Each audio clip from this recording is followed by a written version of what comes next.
மக்களை இன்னைக்கு 2026க்கான சட்டமன்ற கூட்டத்தொடர் கடைசி கூட்டத்தொடர் வந்து தொடங்குச்சு. இந்த கூட்டத்தொடர்ல வந்து மக்களோட எதிர்பார்ப்பு ரொம்பவுமே அதிகமா இருந்துச்சு. ஏன்னா கடைசி கூட்டத்தொடர்ல வந்துட்டு நம்மளுக்கு வந்து நல்ல அருமையான புது புது திட்டங்கள் எல்லாம் ஆளும் அரசு வெளியிடும் அப்படின்னு காத்துட்டு இருந்தாங்க.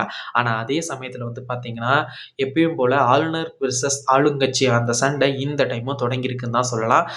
இதுக்கு வந்துட்டு ஆளுநர் வந்து என்ன சொல்லியிருக்காங்கன்னா முன்னுக்கு முரணான பல பொய் தகவல்களை வந்து அந்த உரையில வந்து நிரூபி வச்சிருக்காங்க. அதை நான் வாசிக்க முடியாது அப்படின்னு சொல்லிட்டு அவர் வந்துட்டு வெளியேறி போயிருக்காங்க. இந்த டைம் திமுக அரசு என்ன சொல்லியிருக்காங்கன்னா அந்த ஆளுநர் வந்துட்டு தமிழ்நாடு அரசுக்கு தேவையே இல்லை அப்படின்ற ஒரு சட்டத்தை வந்துட்டு நாங்கள் இயற்ற போறோம் அப்படின்னு சொல்லிட்டு கடுமையா விமர்சிச்சிருக்காங்க.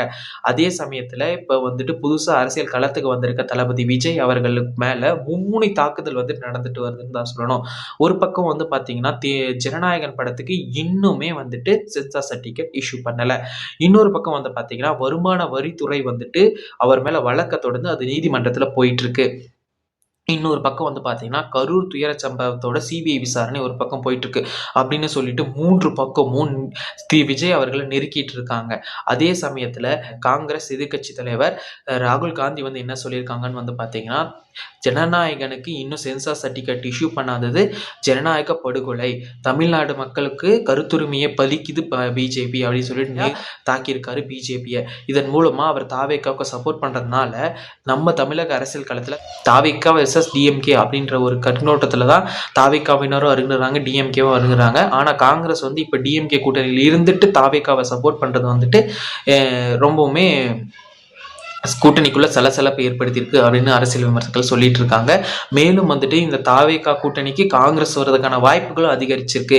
ஏன்னா ஒரு தேசிய தலைவரே ஒரு படத்துக்காக பேசுறாருன்னா இது சாதாரணமான பேச்சா இருக்காது, ஒரு அரசியல் காரணத்துக்கான பேச்சாதான் இருக்கும் அப்படின்னு சொல்லிட்டு அரசியல் விமர்சகர்களால் சொல்லப்படுது. மேலும் வந்து பாத்தீங்கன்னா அதிமுக கூட்டணி இது வரைக்கும் வெறும் அதிமுக பாஜக மட்டும்தான் இருந்துச்சு. அந்த கூட்டணி ஒரு வெத்து வேட்டு கூட்டணி அப்படின்னு சொல்லிட்டு எல்லாராலும் சொல்லப்பட்டு வந்த நிலையில இன்னைக்கு பார்த்தா பாமக, பிஜேபி, அதிமுக, தமாக தமிழ் மாநில காங்கிரஸ் அப்படின்னு சொல்லிட்டு எல்லா கட்சிகளோட கூட்டமைப்பா சேர்ந்து இன்னைக்கு மாபெரும் கூட்டணி அமைச்சு அதிமுக உட்கார்ந்துட்டு இருக்காங்க. அதே சமயத்துல இப்ப அமமுகவும் தேமுதிகவும் அதிமுக கூட்டணிக்கு போற மாதிரி தான் எல்லாரும் சொல்லிட்டு இருக்காங்க. அமமுக 100% கன்ஃபார்ம் அவங்க தேசிய ஜனநாயக கூட்டணிக்கு போக போறாங்க. தேமுதிகவோட பிளக்சுவேஷன் இருந்துட்டே இருக்கு. ஏன்னா 2 பக்கமும் அவங்களுக்கு ஆஃபர் தராங்க. டிஎம்கே அண்ட் ஏடிஎம்கே போத் சைட்ஸும் வந்துட்டு நல்ல சீட்ஸ் ஆஃபர்ஸை கொடுத்துட்டு வாங்க அப்படின்னு சொல்லிட்டு கூப்பிட்டுருக்காங்க. பல நாட்களுக்கு பிறகு திரும்பவுமே டிஎம்டிகேக்கு வாய்ப்பு கிடைச்சிருக்குன்னு தான் சொல்லணும்.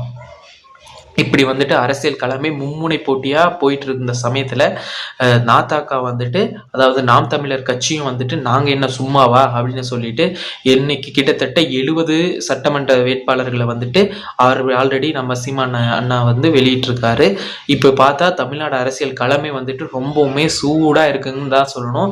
இந்த அக்னி சட்டிகளை வந்துட்டு யாரோட உயிர் தப்ப போகுது, யார் வந்து 2026 அரியணையை வந்து ஏற போறாங்க, விஜயா, ஸ்டாலினா, எடப்பாடியா அப்படின்னு சொல்லிட்டு இன்னைக்கு அந்த அரசியல் களம் மீண்டும் சூடுபிடிக்க ஆரம்பிச்சிருக்குங்க. நீங்க யார் வந்துட்டு 2026க்கான முதல்வர் அரியணையை ஏறுவாங்க அப்படின்றத கீழே கமெண்ட் பாக்ஸ்ல சொல்லுங்க. பாய் ஹீரோஸ்.